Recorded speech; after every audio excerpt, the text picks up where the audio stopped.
Assalamualaikum warahmatullahi wabarakatuh. Nama saya Hari Erbizal, nomor NIM C201 18624. Saya mahasiswa Fakultas Ekonomi, Program Studi Manajemen. Pada kesempatan kali ini, saya dan kelompok akan memaparkan materi dari makalah kami yang berjudul Manajemen Konflik. So, check this out. Together we can get somewhere. Any place is better. Starting from zero, got nothing to lose. Maybe we'll make something. Me, myself, I got nothing to prove. Challenge incites conflict, and conflict breeds catastrophe. Konflik berasal dari kata kerja Latin configere, yang berarti saling memukul. Secara sosiologis, konflik diartikan sebagai suatu proses sosial antara dua orang atau lebih, di mana salah satu pihak berusaha menyingkirkan pihak lain dengan menghancurkan atau membuatnya tidak berdaya. Konflik dilatar belakangi oleh perbedaan ciri-ciri yang dibawa individu dalam suatu interaksi titik perbedaan-perbedaan.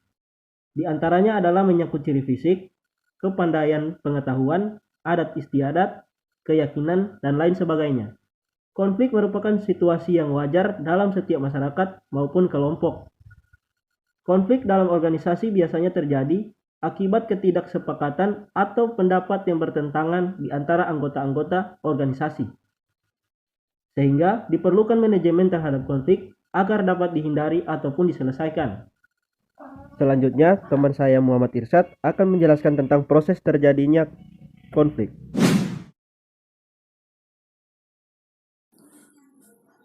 Menurut Robbins, ada 5 tahapan konflik atau 5 proses terjadinya konflik. Oposisi atau ketidakcocokan potensial adalah kondisi yang menciptakan kesempatan untuk memunculkan sebuah konflik. Kondisi tersebut tidak perlu mengarah ke konflik, namun salah satu kondisi tersebut perlu apabila konflik harus muncul. Kondisi tersebut dikelompokkan dalam 3 kategori, yaitu komunikasi, struktur, dan variabel pribadi. Komunikasi yang tidak baik atau buruk adalah alasan utama terjadinya konflik. Selain itu, masalah yang terjadi dalam komunikasi berperan dalam mencegah kolaborasi dan merangsang kesalahpahaman.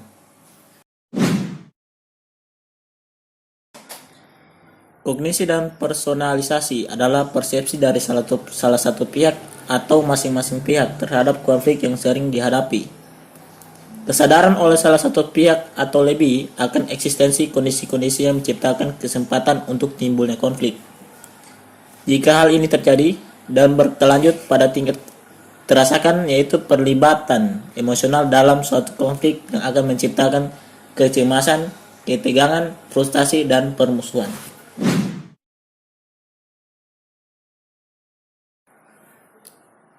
Maksud adalah keputusan untuk bertindak dalam suatu cara tertentu dari pihak-pihak yang berkonflik.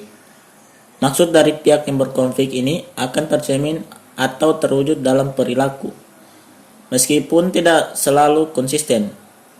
Maksud dalam penanganan suatu konflik ada 5, yaitu: pertama, bersaing; kedua, berkolaborasi; ketiga, menghindar; keempat, malakomodasi; dan yang terakhir, yang kelima, berkompromi.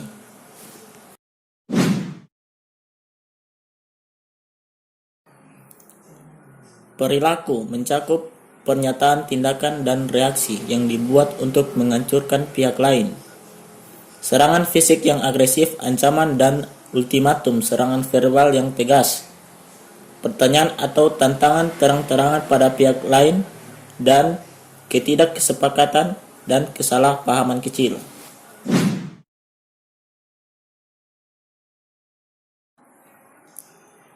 Hasil adalah hubungan aksi-reaksi antara pihak yang berkonflik dan menghasilkan konsekuensi.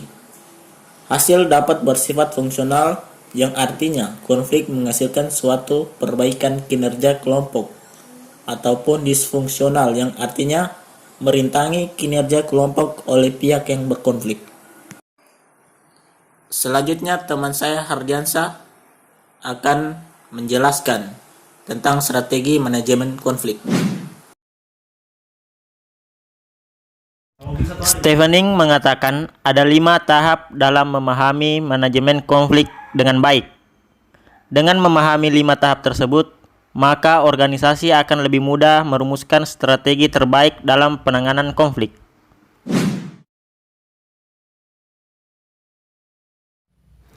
Tahap pertama adalah dengan mengenali permasalahan yang terjadi, siapa saja yang terlibat konflik, dan bagaimana keadaan di sekitar selama terjadinya konflik.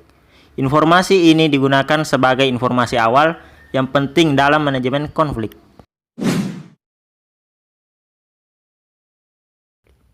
Tahap kedua adalah menganalisis penyebab konflik. Untuk mengimplementasikannya, dibutuhkan metode yang benar dan telah teruji, serta berfokus pada masalah utama dalam konflik yang terjadi. Setelah mendiagnosis masalah, selanjutnya organisasi bisa merumuskan solusi apa yang paling tepat untuk menyelesaikan konflik yang terjadi. Solusi yang ditentukan harus dikompromikan bersama dengan pihak yang berkonflik, dibantu pihak penengah. Selanjutnya, maka semua pihak melakukan kesepakatan bersama.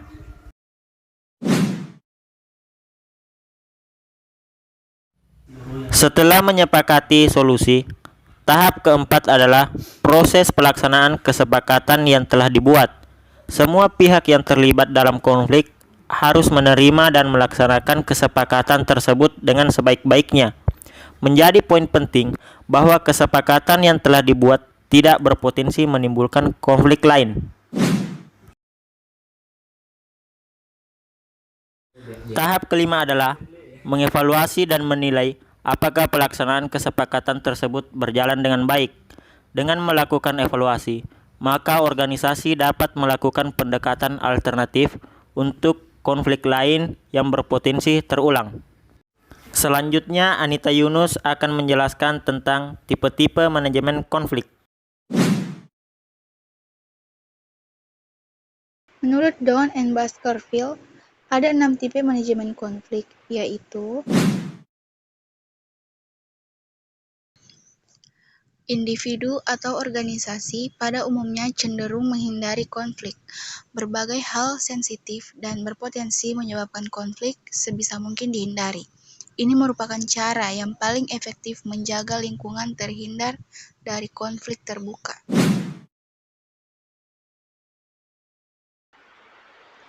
Ini adalah cara mengumpulkan berbagai pendapat dari banyak pihak yang terlibat dalam konflik.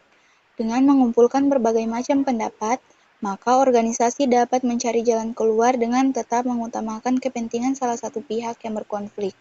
Kelemahannya, metode ini masih bisa menimbulkan konflik baru dan perlu dilakukan evaluasi secara berkala.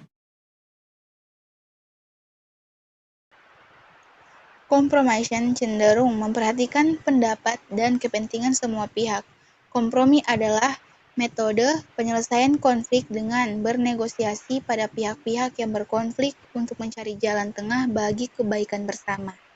Dengan metode kompromi, maka semua pihak yang berkonflik akan menemukan solusi yang saling memuaskan. Metode ini dapat menyelesaikan konflik tanpa menimbulkan konflik yang baru.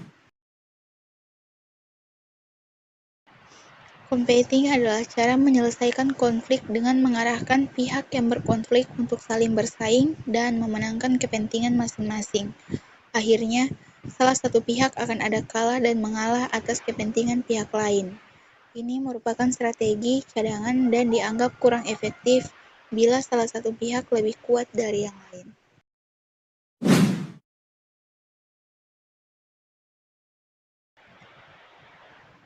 Collaboration merupakan metode menyelesaikan konflik dengan bekerja sama untuk mendapatkan hasil yang memuaskan, karena semua pihak bersinergi dalam menyelesaikan masalah dengan tetap memperhatikan kepentingan semua pihak.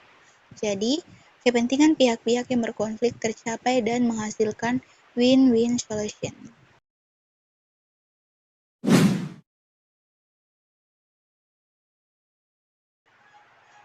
Cara ini adalah penyelesaian konflik dengan mengkombinasikan kelima tipe manajemen konflik di atas. Tipe manajemen konflik ini membutuhkan tenaga, waktu, dan pikiran yang besar dalam proses penyelesaian konflik. 1. Mengembangkan kompetensi. Implementasi manajemen konflik yang baik akan meningkatkan dan mengembangkan kompetensi perusahaan, khususnya dalam hal kompetensi non-teknis.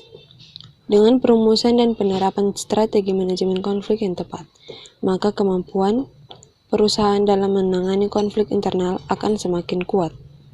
2. Evaluasi sistem. Perusahaan sulit melakukan evaluasi terhadap efektivitas suatu sistem jika tidak terjadi konflik di dalamnya. Dengan adanya konflik, maka perusahaan dapat melakukan identifikasi apakah sistem yang diterapkan berjalan baik atau diperlukan perbaikan. Baiklah teman-teman, itulah hasil pemaparan dari kelompok kami tentang manajemen konflik. Sekian materi kami ucapkan terima kasih atas waktu yang telah diberikan. Assalamualaikum warahmatullahi wabarakatuh.